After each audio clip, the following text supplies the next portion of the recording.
Saudaraku seiman, mungkin muncul di benak kita masing-masing, kenapa kita disiksa oleh Allah?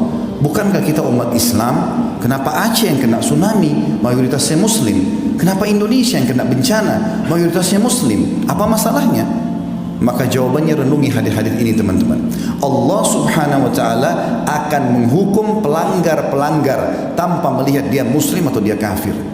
Justru kalau anda Muslim, anda sudah faham Al-Quran dan Sunnah, mana halal, mana haram, mana yang diperintahkan, mana yang dilarang, azab lebih dekat pada kita. Dengarkan hadis Nabi SAW, bagaimana Nabi menyampaikan kalau memang dari umat ini akan terjadi penyiksaan justru karena pelanggaran mereka. Hadis yang pertama teman-teman sekalian, kata baginda Nabi SAW, tamsahu ta'ifatum min ummati, nanti akan datang umatku dikutuk oleh Allah, kiradatan wa ta'ifatan khanazir, dikutuk, diubah wujudnya menjadi monyet ataupun jadi kerang. Wa yukhsafu bi ta'ifah, ada juga di antara umatku, bukan orang kafir, umatku akan ditenggelamkan ke dalam bumi. Wa yursal ala ta'ifatin ar-rihul akim, dan ada di antara mereka yang dihantam dengan badai-badai yang besar. Kenapa sebabnya? Kenapa umat Islam? Lalu kata Nabi SAW, bi annahum syaribul khamr.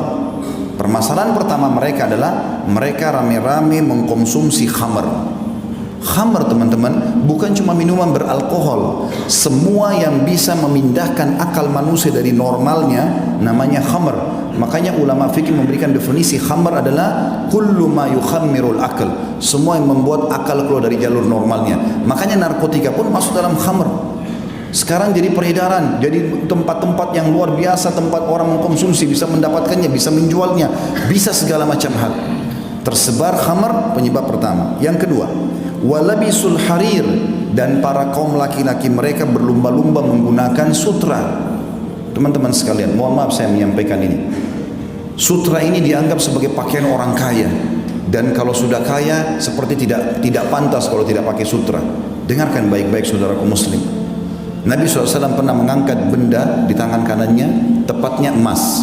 Lalu beliau mengangkat sutra di tangan kirinya sambil mengatakan, inna hadzaini haramun ala dzukuri ummati. Dua benda ini haram bagi laki-laki umatku. Teman-teman sekalian, larangan Nabi SAW jelas. Bahkan kata Nabi SAW, man labisal harira fid dunya lam yalbashu fil akhirah. Siapa di antara kaum laki-laki umatku menggunakan sutra di dunia, dia tidak akan pakai sutra nanti di surga. Pakaian orang di surga adalah sutra. Ini ancaman yang kedua. Yang ketiga teman-teman, wattakhadul kiyan, dan kemudian mereka sibuk mengurus para penyanyi-penyanyi. Bisa berarti kian penyanyi laki-laki atau kayinat penyanyi-penyanyi perempuan yang sengaja menyebarkan lagu-lagu cinta, pemaksiatan, mengajak pada dosa. Itu yang ketiga. Dan yang keempat, wadarabu bizzufuf, dan mereka bidufuf. Wadarabu bidufuf artinya mereka sibuk menggunakan alat-alat musik. Di dalam hadis yang lain yang mirip serupa dengan ini kata Nabi SAW, ini hadis yang kedua, yakunu fi ummati khasfun wa maskhun wa qadhf. Nanti di umatku ini akan tersebar luas, ada kutukan, ada tenggelam ke bumi, dan ada penghancuran dengan badai. Qalat Aisyah radhiyallahu anha, wa hum yaquluna la ilaha illallah. Wahai Rasulullah, istri Nabi bertanya Ummu Aisyah radhiyallahu anha, wahai Rasulullah, apakah mereka kena semua itu? Bencana, gempa, longsor, badai air sekarang ya, seperti tsunami. Apakah mereka kena sementara mereka mengucapkan la ilaha illallah? Faqala sallallahu alaihi wasallam, maka Nabi SAW menjawab, idza dhaharal kayyinat, kalau sudah tersebar di tengah-tengah umatku ini kayyinat. Apa itu kayyinat? Ibnu Hajar berkata, al-mughanniyat, para wanita yang terbuka auratnya lalu menyanyi di depan para laki-laki. Lalu kata Nabi SAW, wa dhahara zina, tersebar zina. Dan zina ini teman-teman Allah bilang dalam ayat yang lain, wala taqrabuz zina, jangan dekatin zina. Dan zina sekarang diubah namanya. Sekarang kita namakan hiburan. Orang ke diskotik, gelap-gelap, maka khamr sangat dekat dengan itu, dan khamr sangat dekat dengan perzinahan. Lalu dibahasakan dengan hiburan.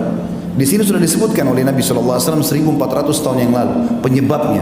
Kemudian selanjutnya dikatakan wasyuribatil khamr, dan diminumlah khamr-khamr, walubisal harir, dan kemudian dipakailah sutra-sutra. Kata Nabi SAW, kana dzak inda dzak.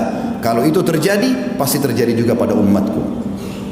Yang ketiga teman-teman, kata Nabi SAW, idza amilat ummati khamsu asyrata khaslah, kalau umatku sudah melakukan 15 perkara, halla bihimul bala, pasti nanti akan merata bala atau cobaan dan bencana pada mereka. Qila ya Rasulullah, wa ma hunna? Para sahabat mengatakan, ya utusan Allah, apa 15 perkara itu? Kata Nabi SAW, idza kanal magnama dula.